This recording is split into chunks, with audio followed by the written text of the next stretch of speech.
안녕하세요. 메가랜드의 세법 이성훈입니다.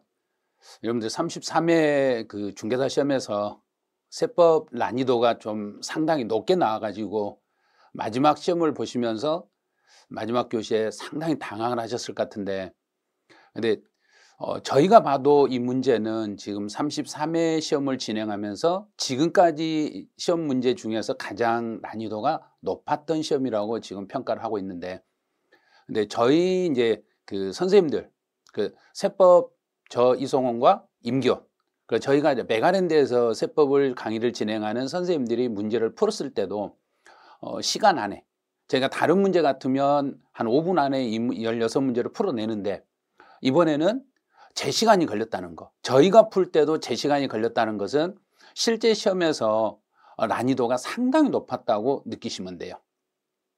그래서 최고 고득점이라면 세법은 막 8문제 정도 맞추시면 많이 맞췄을 것 같아요.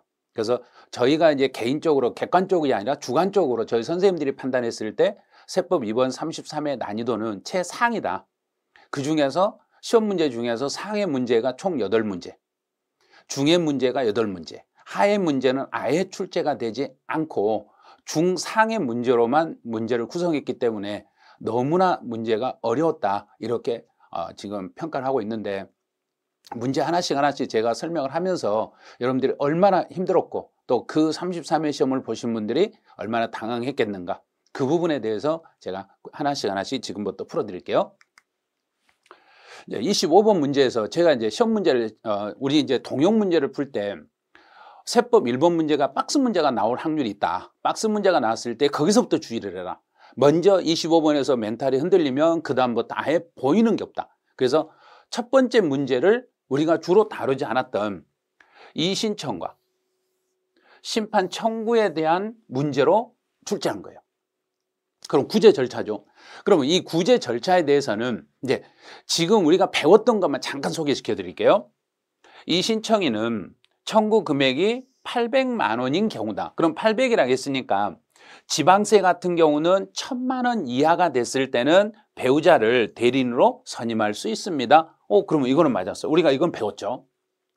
자, 그 다음 두 번째, 디귿, 보정기간. 보정이 뭐예요? 모르겠는데요. 자, 모르겠다. 그러면 물음표를 하시라고 그랬어요.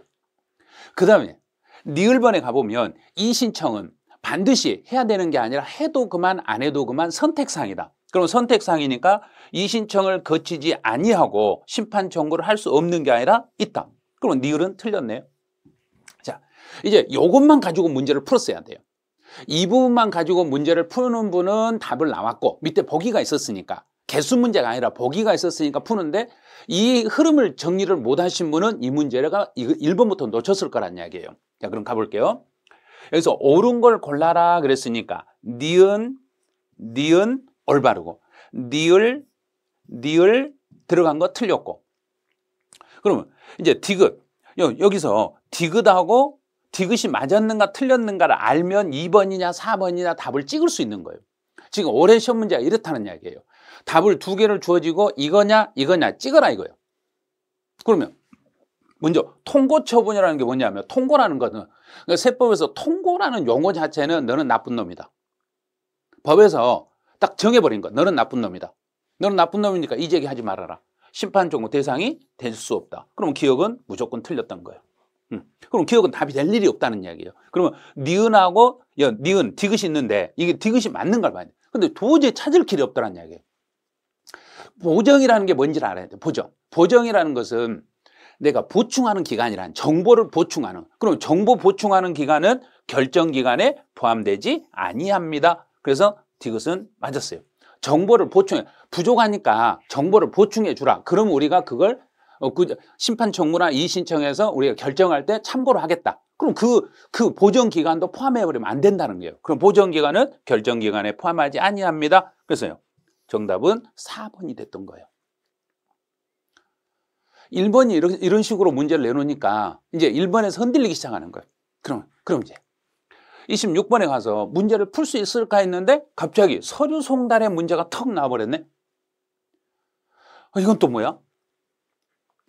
아니, 1번은 선생님이 설명했던 내용이네요. 연대 납세 의무자는 연대는 동일한 책임이기 때문에 납세 고지에 대한 서류는 중요한 서류니까 연대 납세 의무자 모두에게 각각 송달합니다. 그러면 연대 책임이면 연대라는 것은 동일한 책임이라는 얘기예요. 동일한 책임을 지기 때문에 동일한 책임이니까 고지서는 한 사람이 아니라 모두에게 각각 고지서를 보내야 된다는 거예요. 자, 두 번째, 기한을 정하여 고지서를 송달하였더라도 서류가 도달한 날, 그러면 만약에 오늘 서류가 도착했는데 마감 날까지 10일이 안 남았다. 그러면 이게 틀린 거예요. 마감 10일이 남은 게 아니라 7일이 되는 날이 납부기한이 되는 경우. 그러면 오늘 고지서를 내가 받았는데 오늘부터 이제 시간이, 돈 내는 시간이 7일밖에 안 남았으면 14일이라는 시간을 연장해 줘요. 그런데 이걸 아는 사람이 누가 있냐 이거예요. 이게 틀렸는데. 그래서 2번이 틀린 거예요. 아니, 우리 이거 배운 적이 없잖아요. 근데 배운 적이 없어요. 그런데 조세 총론의 내용은 범위가 너무나 방대하기 때문에 조세 총론에 대해서는 어디서 어떤 문제가 나올지를 누구도 예측할 수 없는 거예요. 출제위원이 총론에 대해서 이 문제를 내든 여기를 내든 저기를 내든 그걸 예측할 수가 없는 게 총론이라는 이야기예요. 그래서 2번이 틀린 거예요. 그 다음에 납세 관리인이 있다. 그런데 세금을 관리하는 사람이 있으면 세무서에서 고지서를 보낼 때는 그 관리인의 주소나 영업소에다 고지서를 송달해 줘야 되는 거예요. 교부에 관한 송달의 경우는, 그러면 제가 이 서류를 들고 이제 그 사람 집에 가. 그 사람 집에 가서 서류를 주려고 했더니 그 사람이 없네. 그 사람이 없으면 그 사람하고 살고 있는 동거인이나 사용인, 그럼 종업원들이 줘요. 종업원이 있으면 그 종업원에게 줄 수 있는데, 여기서 제일 중요한 것은 사리를 분별할 수 있는 사람에게, 이 서류를 받았을 때 이 서류가 중요하다는 걸 아는 사람에게는 송달할 수 있습니다. 이렇게 가는 거죠. 그다음에 송달을 받아야 될 자의 주소 또는 영업소가 분명하지 않았을 때는 게시판에 붙이라고 했죠. 이건 들어봤죠. 게시판에 붙이고 나서 14일이 지나면 효력이 발생하겠습니다. 맞았네. 그래서 2번이 답이었어요.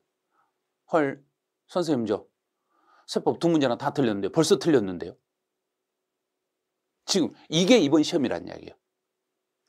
이번 시험은 제가 분명히 세법 지문도 길어지고 완벽하게 문제를 출제하니까 지문이 상당히 길 거다. 그런데 저희 모의고사나 통역 문제에서 지문을 길게 출제하면 너무 길어요. 세법 왜 이래요? 못 풀겠어요. 실제 시험이 이렇다는 이야기예요. 그래서 이번 시험을 딱 보는 순간 선생님들이 문제 낸 게 틀리진 않았구나. 그런데 너무 난이도가 수직 상승해 버리니까 멘탈이 흔들려 버리신 거예요. 자, 여기까지 갔어요. 그럼 이제 27번 문제는 이제 재산세 문제인데, 그래서 가장 만만했던 문제가 이 문제예요. 자, 첫 번째, 동 나왔죠. 동 나오면 수업 시간을 어떻게 하냐면, 동 50% 있으면 안 된다. 50% 없다. 맞았다. 9, 너는 50% 있어야 된다. 50% 있어야 된다. 그런데 60이 나왔네. 50% 넘었잖아요. 넘었으니까 전부 주택으로 본다. 맞았네. 부속된 토지에 경계가 명백하지 않았을 때는 지방세는 무조건 10배다. 10배만 찍어라. 다 맞았네. 그럼 5번이 답이네. 요거는 만만한 문제였다는 이야기예요. 그런데 이것도 진짜 만만한 게 아니라 공부를 하신 분이 풀 수 있는 문제지, 공부를 하지 않았더라면 이런 것도 잡아내기 힘들다는 이야기예요. 동하고 구를 구분하지 못하면 찾아내기 힘든 문제였다는 이야기예요. 그래서 이 문제는 정답이 아마 중정도, 난이도가 중정도 수준에서 나왔다 이렇게 보시면 돼요. 이제 28번 문제는 재산세에 대한 내용으로 틀린 걸 찾아봐라 그랬어요. 틀린 거. 그런데 1번 같은 경우는 요거는 충분히 풀 수 있겠네요. 공부상에 개인 등의 명의로 등재되어 있는 종중재산인데 내가 신고를 안 했다. 제일 중요하겠죠. 신고를 하지 않았을 때는 공부상의 소유자를 재산세 납세 의무자로 할 수 있고. 자, 두 번째요. 유상. 이거 계속 나온다 했잖아요. 내 물건을 국가가 유상으로 사용했으면 나는 재산세를 부과하지 아니한다가 아니라 재산세가 부과되겠습니다. 그럼 정답은 2번이에요. 그래서 3번은 소유권의 기속이 분명하지 않다. 기속이 분명하지 않다는 이야기는 실제 주인도, 공부상의 주인도 아무도 모르니까 사용자를 납세 의무자로 하겠습니다. 그다음 동그라미 4번은 이제 토지하고 건축물 구분하라고 했죠. 자, 그러면 우리 어떻게 했는가 보죠. 속이 안 좋다고 구토. 구. 건물 보기 싫어. 건물 벽에다 페인트를 칠해라. 빠르잖아요. 이런 식으로 암기할 때 꼭 핵심 키워드를 얼른 찾아내셔야 돼요. 그다음에 재산세 납기에도 불구하고 지방자치단체장은 이제 수시부가 여기서는 단어가 수시부가 끝에 가서 할 수 있다. 끝. 지문이 길었을 때는 핵심 키워드를 가지고 문제를 푸는 연습을 꼭 해주시라고 그랬던 거예요. 그래서 이런 문제를 잡아내려면 그냥 이거는 재산세 문제에서 두 문제는 중해 수준으로 문제가 출제되어 있으니까 재산세 두 문제는 그래도 확보를 하고 들어갔다는 얘기예요. 총칙에서 두 문제에서 멘탈 나갔는데 이제 재산세 두 문제를 확보하신 거예요. 자, 이 정도는 확보를 해 주셔야 돼요. 이제 29번. 종부세 문제인데 해도 너무하신 거예요. 분명히 세율 문제가 나오면은 반드시요. 개인과 법인을 구분해라. 법인들이 주택을 가지고 있으면 절대로 초과 누진세율이 아니다. 초과 누진세율은 절대로 될 수 없다. 비례세율이다. 비례세율이라는 것은요, 비례세율이라는 것 세율이 딱 하나로 떨어지는 거지 몇 프로에서 몇 프로로 가는 거 아니다. 자, 1번 탈락. 법인과 개인을 구분하시라고 그랬죠. 자, 두 번째. 납세지네요. 납세지. 그럼 종합부동산세는 국세예요. 납세지 문제가 꼭 한 지문 나온다 했잖아요. 그럼 국세니까 주택의 소재지가 아니라 그 사람의 주소지로 갑니다. 여기도 여기까지는 풀 수 있겠네. 자, 3번. 이것도 풀 수 있겠네요. 합산 대상에 포함되지 않는 주택을 보유한 납세 의무자는 그러면 신고를 해야 되는데 신고는 매년 9월 16일에서 9월 16일에서 9월 30일 사이에 신고를 해야지 10월 때는 하는 거 아니라고 그랬죠. 여기까지 풀어냈어. 자, 그럼 4번. 1세대 1주택자는 세액공제를 받는데 보유기간별 세액공제에서 12년이니까 10년 이상 15년 미만이면 계속 암기하세요 그랬잖아요. 5년 이상 10년 미만이면 20%, 10년에서 15년 미만이면 40%, 15년 넘으면 50%, 그러면 40%. 계속 암기하라고 했을 때 암기를 하셔야 돼요. 이런 것. 그다음에 과세일 현재 주택분 재산세 납세 의무자는 일단 주택분 재산세 납세 의무자는 종합부동산세를 납부할 의무가 있습니다. 우리는 기본적으로 종부세는 6억 초과한 자를 납세 의무자를 하는데 재산세 납세 의무자는 종부세를 납부할 의무가 있습니다. 이렇게 해석을 하시면 돼요. 그래서 정답은 5번이 됐는데 이제 여기도 이런 요 지문들을 하나씩 요게 해석이 되셔야 5번이 답이라는 걸 찾아낼 수 있어요. 만약에 이걸 위에서부터 하나씩 사선을 긋지 않으면 여기도 답이 안 보여요. 이 문제도 난이도가 중상 정도 되는 문제다 이렇게 보시면 돼요. 자, 이제 30번 문제네요. 또 종합부동산. 아니 작년 시험은 종부세를 3문제를 냈는데 올해는 2문제를 내면서 그 2문제 지문들을 봐보세요. 얼마나 길게 내는가. 또 세율 또 나왔네. 종합합산 대상의 토지 세율을 우리가 어떻게 하냐고. 이걸 어떻게 하냐고요. 몰라. 두 번째. 분할납부. 이건 알겠네. 이거는 나온다 했으니까. 250만 원 초과하면 6개월 동안 분할할 수 있습니다. 2번 너는 틀렸네. 자, 이제 3번. 이게 이제 함정이었다는 이야기예요. 종합부동산세를 징수하면 납부기간 개시 5일 전까지 고지서를 발급하는데 이렇게 읽으신 분은 반드시 3번에다 답을 찍었을 거라는 이야기예요.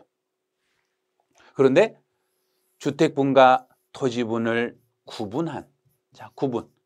구분한 과세표준과 세액을 근데 위에 주택 따로 토지 따로 과세 구분해가지고 한 장의 고지서에다 묶어가지고 고지서를 발급하는 거지 토지 금액과 주택 금액을 하나로 합쳐가지고 고지서를 보내는 게 아니라는 이야기예요. 이게 함정이었어요. 그래서 여기가 틀렸던 지문이에요.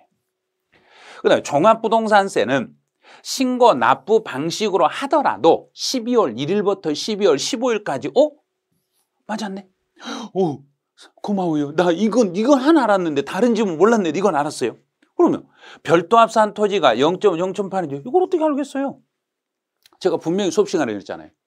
종합합산 토지든 별도 합산 토지든 초과 누진세를 가지고는 정답을 안 맞춘다. 초과 누진세를 가지고는 정답으로 그걸 답으로 맞출 수가 없으니까 초과 누진세 나오면 일단 무시하고 넘어가라. 자, 무시하고 넘어가니까 답이 보였던 거예요. 이렇게 실제 시험에 가서 유도리 있게 풀으셔야지 이거를 초과 누진세 선생님이 안 가르쳐서 저거 하지 말아야겠어요. 나 못 풀겠어요. 나 여기서 포기할래요. 이러면 안 되는 거예요. 문제 푸실 때는. 내가 알고 있는 내용으로 문제를 접근을 해 가셔야 되는 거예요. 그래서 여기는 1에서 3이 돼요. 종합합산 토지는 1에서 3이 되고, 그다음에 별도합산 토지는 0.5에서 0.7이 되는데 이걸 구체적으로 아는 사람이 누가 있냐 이거예요. 너무너무 세율을 깊이 있는 문제까지 냈다는 이야기예요. 그리고 이 세율들은 내년에 개정이 예정돼 있는 세율들이에요. 그런데도 이런 문제를 이번에 출제해버렸다는 이야기예요. 그럼 너무 심한 거죠. 그래도 답은 찾을 수 있었어요. 그래서 정답은 4번 이렇게 잡으시면 돼요. 31번 보는 순간 선생님 드디어 계산 문제 나왔어요. 저 포기. 선생님이 계산 문제 풀지 말아야겠잖아요. 네, 풀지 말아야겠어요. 이거요? 손대도 못 풀어요. 이거는 대법원 판례를 알아야 풀 수 있어요. 판례 규정까지 가야 풀 수 있는 문제지 판례가 아니면 풀 수가 없는 문제예요. 자, 부동산 임대소득인데 여기서 부동산 임대업의 사업소득을 장부에 기장하여 신고하는 경우에 총수익 금액을 찾아라 그랬어요. 자, 총수익 금액을 찾을 때 어떻게 하냐면 자, 임대 보증금이라는 게 있어요. 보증금에서 이제 건설비 상당액을 빼요. 이걸 빼고 이자율을 곱해요. 자, 이자율을 곱하고 금융수익을 이걸 차감을 해요. 자, 이런 식으로. 이게 간주임대료 계산하는 방식이에요. 간주임대료. 임대보증금이 5억이네. 5억에서 건설비, 여기서 주의할 것은 이제 주어진 게 건물하고 토지가 주어졌는데 건설비 상당액의 적수를 계산할 때는 토지는 고려하지 않아요. 건물만 가지고 판단하는 거예요. 그래서 건물 취득 가격이 실질 취득 가격이 2억이니까 2억에다가 곱하기 연이자율은 6%입니다. 그랬어요. 자, 여기서 금융수익이라는 게 이자 배당만요. 이자와 배당만 금융수익이고 유가증권 처분이익은 금융수익이 아닙니다. 그러면 여기서 100만 원 이렇게 빼시면 돼요. 그러면 3억에다가 3억에서 6%, 3, 6, 18 해서 1,700이 나왔네요. 1,700이 나왔는데 답 없는데요. 그런데 또 보니까 매월 임대료 100만 원인데 2021년 1월 1일부터 23년 12월 30일이니까 12개월치 임대료 매월 100만 원 12개월치니까 플러스 1,200만 원 월 임대료가 들어있네요. 그럼 두 개 합치니까 2,900이 되겠네요.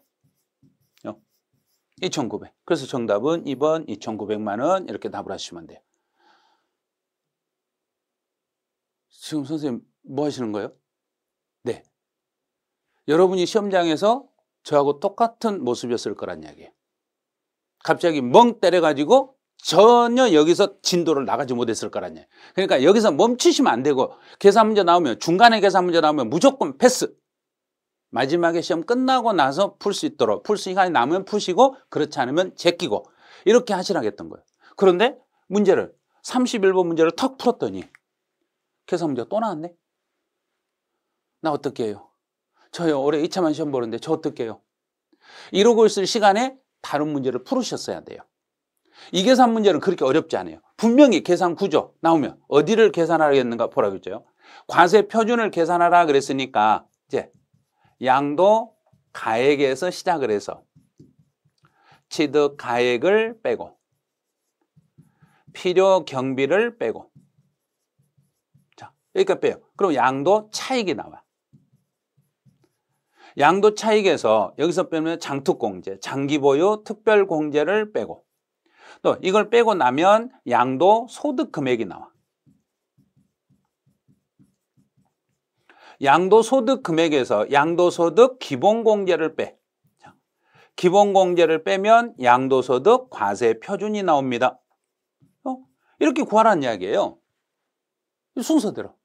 그런데 이 계산을 양도가액은 실거래가와 기준시가가 동시에 주어지면 실거래가로 계산하세요. 그러면 6,700만 원. 그다음에 취득가액이 양도가액을 실거래가를 했으면 취득가액도 실거래가를 해주세요. 4,200. 취득가액이 실거래가니까 실지필요비를 빼주세요. 400만 원. 자, 계산해봐요. 그럼 여기서 빼니까 6, 1, 자, 2, 4, 2, 2,100. 2,100만 원이네요. 이렇게 나왔어요. 양도차익이 2,100이면 장기보유 특별공제는 보유기간 2년밖에 안 됐잖아요. 2년 안 됐으니까 장기보유 특별공제 받을 수 없죠. 그러면 양도소득 금액이 2,100만 원이에요.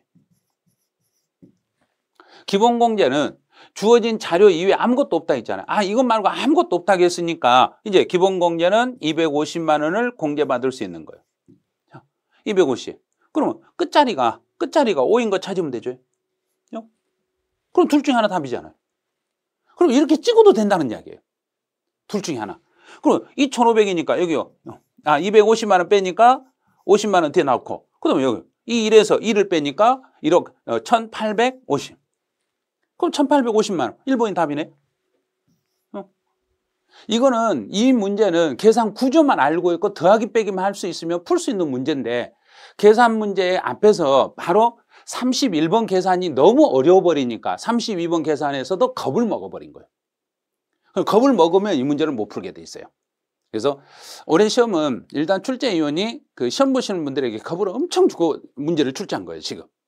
그래서 이런 정도의 문제라면 실제로 그 세무사나 공인회계사 시험에서 나오는 문제 유형들을 여기다 지금 출제하신 거예요. 자, 그럼 33번의 문제를 한번 가보죠. 소득세 신고 납부에 대한 설명으로 옳은 걸 찾아봐라. 그럼 1번은 자꾸 연습했잖아요. 건물을 신축한 날로부터 5년 이내 양도하면서 감정가액을 취득가액으로 하면 그 감정가액의 5%에 해당하는 가산세로 한다. 이거는 풀 수 있겠죠. 그다음에 수용돼도 물납은 신청할 수 없어요. 절대 안 돼요. 물납은 안 돼요. 그다음에 예정신고와 함께 납부하는 경우 산출세액에서 세액공제 없어요. 예정신고한 사람이 1,500만 원이다. 2,000만 원 안 됐잖아요. 2,000만 원 안 됐으니까 1,000만 원 초과액을 50%의 금액을 2개월 안에 분할할 수 있는 게 아니라 1,000만 원 초과니까 500만 원만 분할할 수 있습니다. 근데 법정 신고 기한까지 양도소득세 신고하냐, 무신고했다. 아예 신고하지 않았을 때는 가산세 20%입니다. 그럼 정답은 5번이네. 이것도 풀만하네요. 이것도 충분히 풀만해요. 이 정도는 풀만한데 전체적인 납세 절차 흐름을 쭉 종합적으로 분석을 해야만 푸는 문제지, 종합 분석을 하지 않으면 이 문제도 난이도는 상당히 있었다는 거예요. 이제 34번이요. 지문이 왜 이렇게 길어요? 선생님, 지문이 길어서 못 풀겠어요. 나온다고 했잖아요. 나온다고, 이런 걸. 취득한 토지, 동생이다. 동생이라고 했으니까 직계 존비속이란 이야기예요. 아니죠. 여기서 직계 존비속은 부모하고 자녀만 직계 존비속이지, 동생은 형제 자매니까 기타의 특수관계인이에요. 특수관계인이니까 이제 이걸 풀 때 갑은 자, 을에게, 병에게. 그럼 갑이라는 사람이 취득해서 동생 을에게 증여하고. 그런데 을은 동생이네. 동생이니까 특수관계이니까 무조건 특수관계에 나오면 증여 부인 이렇게 잡아버리라 했잖아요. 증여 부인한다. 증여 부인했으니까 갑이라는 사람이 병에게 직접 양도로 본다.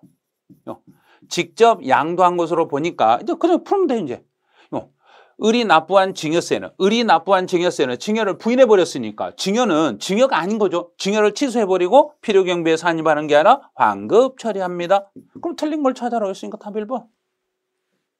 충분히 풀 수 있죠. 이 문제는. 지문이 어렵게 느껴지지 실제로 지문이 어려운 건 아니었어요. 요것만 풀 줄 알면 증여 부인이라는 것만 찾아낼 수 있어요. 이 부분만 찾아내면 되시는 거예요. 양도차익 계산 시 취득가액은 무조건 갑의 취득 당시 연대 책임이 있어요. 나쁜 짓 같이 했으니까 납세의무자는 갑이에요. 그 다음에 무조건 보유기간은 갑부터 시작해요. 자꾸 연습했던 문제. 이거는 연습했는데 이 지문이 너무 길다 보니까 문제 풀 때 그랬잖아요. 이렇게 사례 문제 나면 절대 위에 지문 읽지 말아라. 위에 지문 읽지 말고 밑에 보기에서부터 역으로 올라가라. 그러면 문제를 풀 수 있다. 문제 풀면서 그걸 자꾸 생각을 하셔야 돼요. 그렇게 생각을 하셔야만 이 문제들이 풀리는 거예요. 자, 35번 가보죠. 취득세 부가징수에 대한 설명으로 옳은 걸 찾아라. 취득세는 보통징수가 아니라 신고납부였습니다.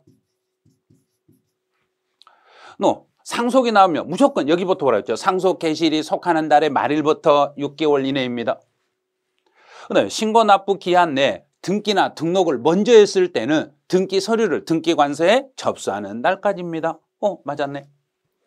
그다음에 취득세, 과세물 중과세 대상이 되었을 때는 이거 나오면 무조건 가산세 제외입니다. 계속 포함 나온다. 그러면 포함 나오면 X다. 제외만 나오면 거기만 찾아라.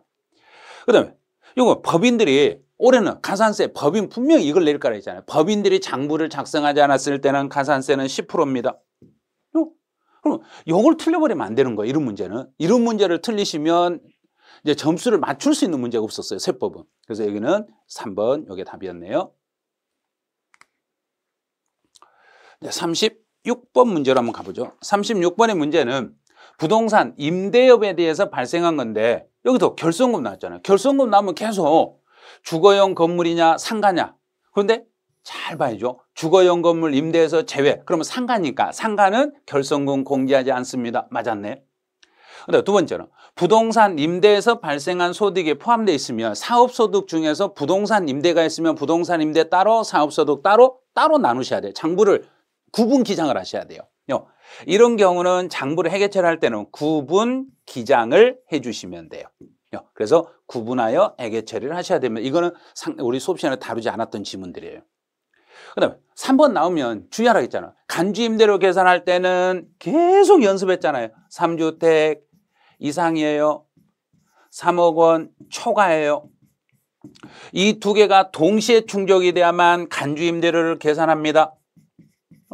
간주 임대료를 계산하려면 3주택은 넘어야 되고 총 수익금액 뭐 보니까 금액이 없잖아요. 금액이 없으니까 너 틀린 거예요. 그래서 3번 틀렸어요. 간주 임대료 계산할 때 주택수 계산할 때는 소형주택, 소형이라는 거 40 이하이고 2억 이하인 소형주택은 제외합니다. 맞았네요. 근데 분리과세 주택 임대소득이 있는 자는 그럼 임대소득이 있던 종합소득세 신고할 때는 소득이 발생한 다음 년도 5월 1일부터 5월 31일까지 확정 신고하시면 돼요. 자, 확정 신고하는 거 그대로니까. 그래서 틀린 걸 찾아라. 그래서 정답은 3번이었네요. 자, 37번. 등록면허세에 대한 설명으로 틀린 걸 찾아봐라. 동그라미 1번 나오면 무조건 볼 것도 없이 동그라미 치라고 그랬죠. 채권 금액 나오면 절대로 틀리게 하는 지문이 아니기 때문에 무조건 동그라미 치고 봐라. 해결했죠. 그 다음에 동그라미 2번. 이것도 알려줬잖아요.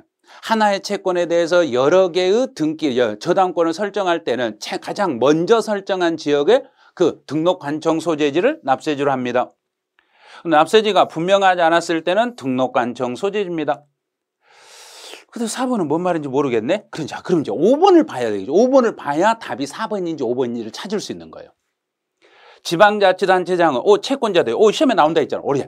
채권자 대위 신고를 하면, 대위 신고를, 그럼 취득세나 등록면허세는 채권자가 대신 신고 납부할 수 있는데, 그걸 신고 납부하면은 그 지방자치단체장은 즉시 통보를 해 주셔야 됩니다. 맞았네? 그럼 네가 틀렸겠죠.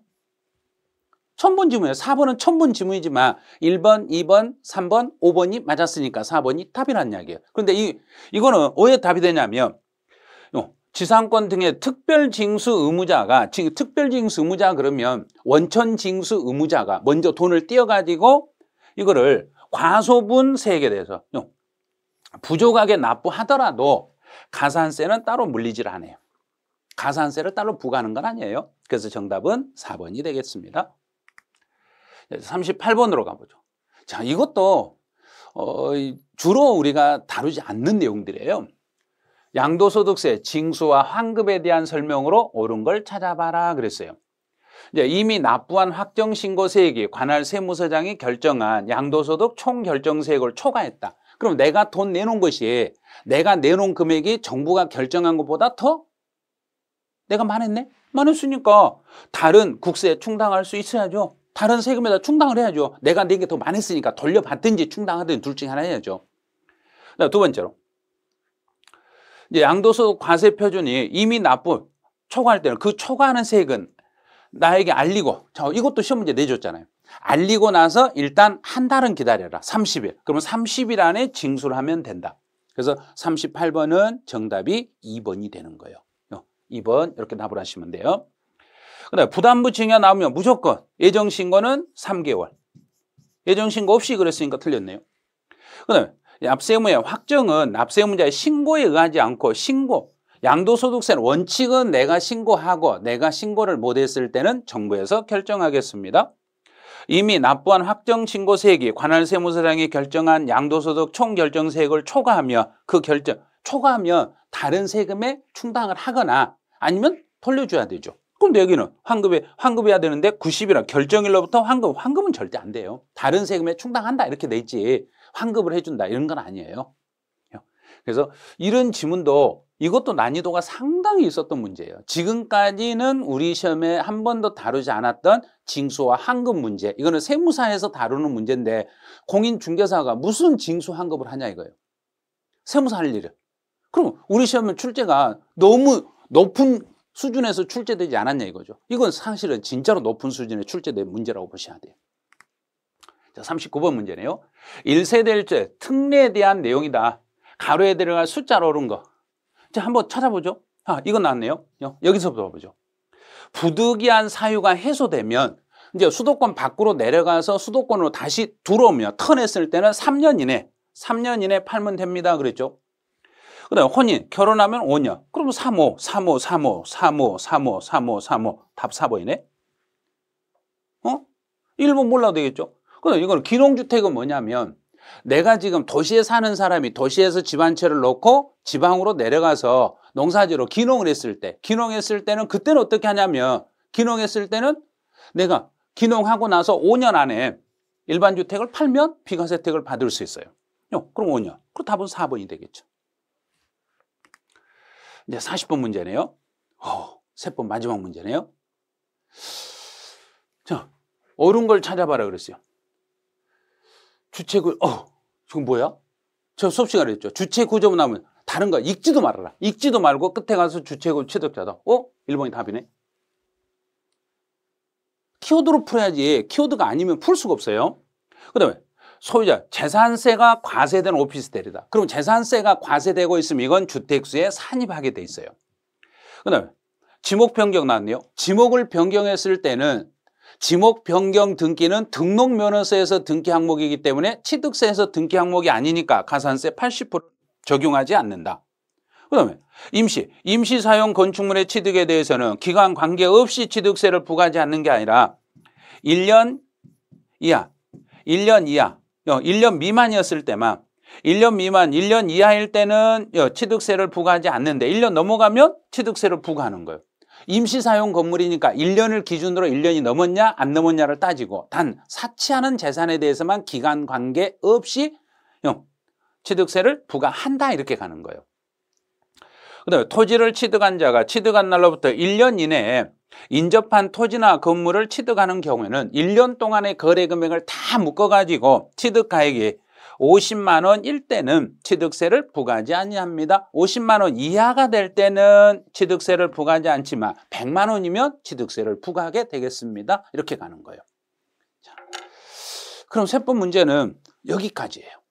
자, 세법은 여러분들이 세법 문제를 푸시면서 처음에는 제가 그랬잖아요. 분명히 그랬잖아요. 세법 문제 진짜로 어려웠다. 그런데 해설을 들어보니까 이건 아니네.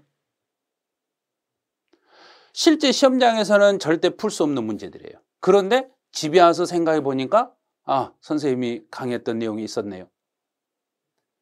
시험에서 느꼈던 체감 난이도는 최상이었는데 그런데 실제로 집에 와서 책을 보면서 하나씩 체크를 해보니까 10개, 12개까지는 맞출 수 있는 시험이었네. 이렇게 되는 거예요. 그래서 아마 시험장에서 나오시면서 너무 힘들어가지고 아마 엉엉 울으셨을 거예요. 왜냐하면 1년 동안 내가 얼마나 고생했는데 문제를 내가 이렇게 못 풀었나. 그런데 채점해 보니까 맞았네. 나 합격이네. 이런 시험이란 이야기예요. 그래서 지금 난이도 조절을 마지막 세법 과목에서 여러분들 난이도 조절을 하신 것 같아요. 이거는 아마 머지않아서 이제 절대평가에서 상대평가로 전환의 신호탄이라고 보시면 돼요. 이 상대평가로 전환이 됐을 때 난이도를 이 정도 난이도로 올리겠다.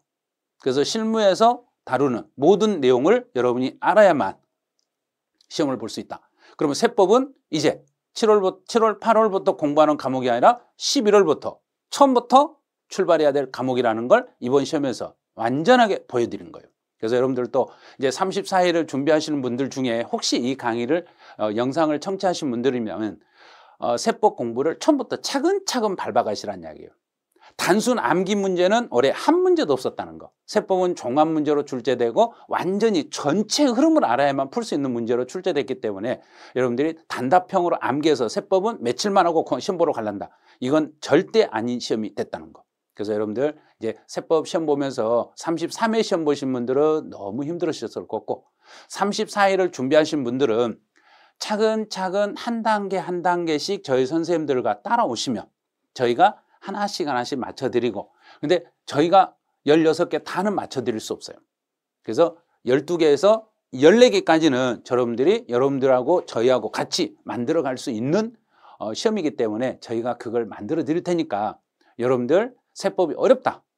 그러면 메가랜드로 오시면 저 이성원, 우리 임기훈 선생님이 여러분들의 세법을 책임지고 잡아드릴 거니까 메가랜드에 오시면 저희 세법 선생님이 확실히 세법 문제를 잡아드릴 테니까 저희만 믿으시고 메가랜드 오셔가지고 34회 하시는 분들은 힘내시고 또 33회 하신 분들 중에서는 기본적으로 점수가 아마 나왔을 거니까 너무 낙담하지 마시고요. 좀 좋은 결과 있기를 여러분들 아마 기대해 보시기 바라네요. 네, 여기서 33회 해설은 여기서 마치죠. 네, 여러분 수고 많으셨습니다.